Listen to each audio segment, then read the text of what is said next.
예, 시장을 이겨라. FOMC가 끝났습니다. 비둘기 연준의 스탠스를 확인했다는 평가인데요. 또 여러 가지, 또 시진핑 주석이 북한도 방문하고요. 또 북한과 미국과의 대화 가능성, 여러 가지 얘기들이 지금 있는 한반도의 상황인데요.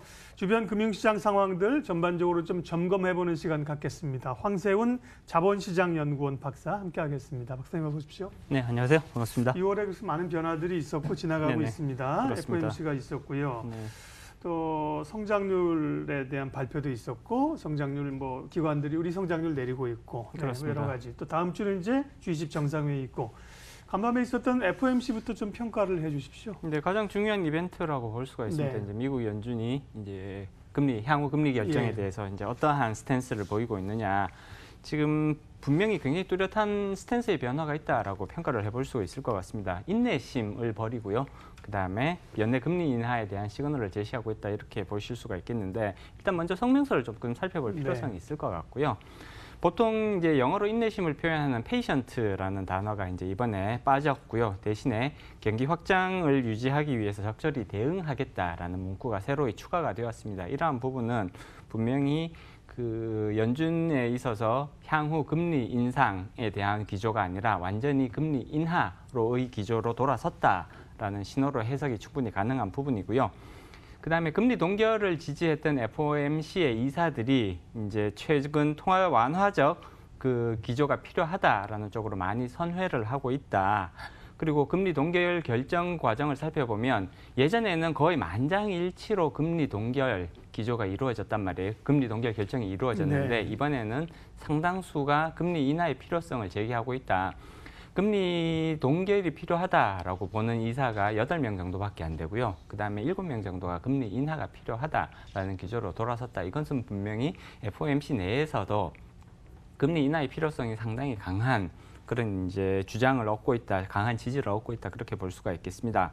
물론 이제 점도표 향후 금리 인하가 어떠한 방식으로 가져갈지를 굉장히 보여주는 중요한 점도표에 있어서는 크게 차이가 없습니다. 그 점도표 연말까지 금리 기조를 어느 정도로 가져갈 것이냐를 살펴보는 점도표에서는 그 중간값이 2.4% 정도로 지난번과 전혀 차이가 없는 것으로 나타나고 있습니다. 그렇지만 제롬 파월 연준 의장은 점도표에 지나치게 집중하지 말라라는 이야기를 하고 있습니다. 이것은 제롬 파월 연준 의장이 성명서를 통해서 통화 완화를 예고하고 있다. 이렇게 충분히 해석이 가능한 부분이고요.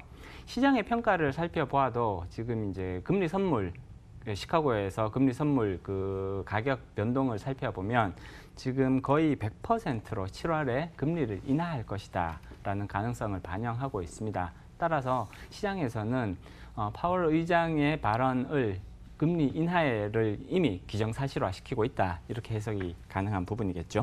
네. ECB도 그렇고요. 또 우리도 이제 한국은행의 그 입장이 사실은 좀 몇 주 만에 좀 바뀐 느낌이 있고, 네네, 그렇습니다. 호주도 금리를 내렸고 주변국들도 금리를 좀 내리는 분위기예요. 그럼 다시 이제 전 세계가 양적 완화로 다시 진행을 하는 것인가? 그렇다면 그에 따른 금융시장은 박수를 칠만한 것인가? 이런 궁금증이 듭니다. 일단 전 세계 중앙은행이 통화 완화 정책으로 선회하고 있다. 이 사실은 분명해 보입니다. 이미 금리 인하를 시작한 국가들도 있고요. 그다음에 마리오 드라기 유럽은행 총재의 발언을 살펴보면 금리 추가적으로 통화 완화 정책을 쓰겠다라는 스탠스를 분명히 하고 있습니다. 따라서 유럽 중앙은행도 금리 인하 쪽, 그러니까 완화적인 통화 정책을 더 강화하겠다라는 쪽이 분명해 보이고요.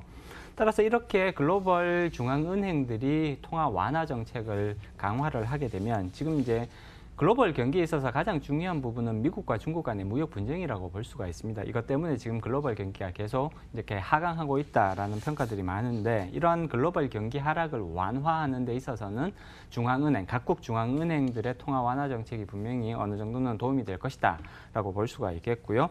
이렇기 때문에 지금 주식시장 5월 달과 지금 6월 달의 주식시장, 최근의 주식시장을 살펴보면 네. 분명히 이제 주식시장이 상당히 회복세를 보이고 있다라는 점, 그다음에 채권시장도 계속해서 강세를 보이고 있다. 글로벌 금융시장에서 주식시장의 강세 그리고 채권시장의 강세가 동반되어서 나타나고 있다. 이러한 점들은 분명히 시장이 여기에 대해서 긍정적인 평가를 내리고 있다라는 신호로 볼 수가 있는 것이고요. 국내 시장 같은 경우에도 외국에서 이렇게 금리 인하의 그 이제 움직임이 계속해서 이어진다면 국내 금융 시장에서도 금리 인하의 압력이 계속해서 강화되고 있다라고 해석이 가능한 부분입니다. 그렇기 때문에 우리나라에서도 한국은행도 결국은 금리 인하를 단행할 가능성이 높아진다라는 의미인 거고요. 우리 주식 시장 그리고 우리 채권 시장에서도 이러한 금리 인하 가능성을 이미 상당한 수준으로 반영하고 있다고 해석이 가능하겠죠. 작년에 미국이 금리 4번 올렸습니다. 우리 한은도 11월에 올렸습니다. 그렇습니다. 올해도 올려간다는 기조를 지난해 연말에 했는데 불과 6개월 만에 완전히 바뀌었죠. 바뀌어서 미국 네. 금리를 2차례 적어도 내릴 걸로 보이고 우리도 내릴 걸로. 경제가 참 상황 전망이 이렇게 6개월이라는 기간 동안에 많이 바뀌고 있습니다.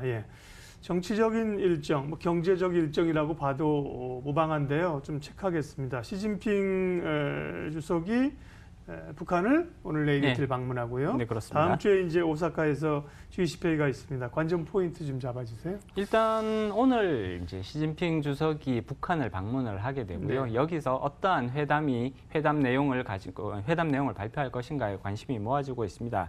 지금 가장 중요한 부분은 이제 역시 북한의 비핵화라고 볼 수가 있겠죠. 그리고 비핵화를 전제로 한 북미 대화의 재개가 북한과 중국 간의 정상회담을 통해서 충분히 도출될 수 있느냐, 이 부분에 관심이 모아지고 있고요. 북한과 미국과의 대화 재개까지 연결될 수 있다면 이것은 분명히 한반도에 있어서는 굉장히 큰 의미를 가질 수 있다. 경제 활성화에 일부 긍정적인 효과도 기대해 볼 수 있다는 점에서 시장이 많은 관심을 모으고 있는 것 같고요. 그리고 이 부분보다 사실 조금 더 중요하다, 더 큰 의미를 부여할 수 있는 부분은 사실 6월 28일과 29일에 개최되는 일본 오사카에서 개최가 되죠. G20 정상회의라고 볼 수가 있습니다. 미국과 중국 간의 정상회담이 여기서 이제 개최될 예정인데요. 물론 여기서 정상회담이 개최된다고 하더라도 미국과 중국 간의 무역 분쟁이 극적으로 타결될 가능성은 높지 않을 것으로 보고 있습니다. 네. 지금 양자 간의 입장 차이가 너무나도 지금 크기 때문에 아직까지는 그 입장이 좁혀질 가능성이 상당히 낮아 보인다라고 예상을 해볼 수가 있습니다. 물론 트럼프 대통령은 여기에 대해서 굉장히 이제 긍정적인 메시지를 내보내고 있죠. 트위터를 통해서. 그렇지만 실질적으로 낙관적인 결과가 도출될 가능성은 시장에서는 아직까지는 굉장히 조심스럽게 접근하고 있다라고 볼 수가 있죠. 예.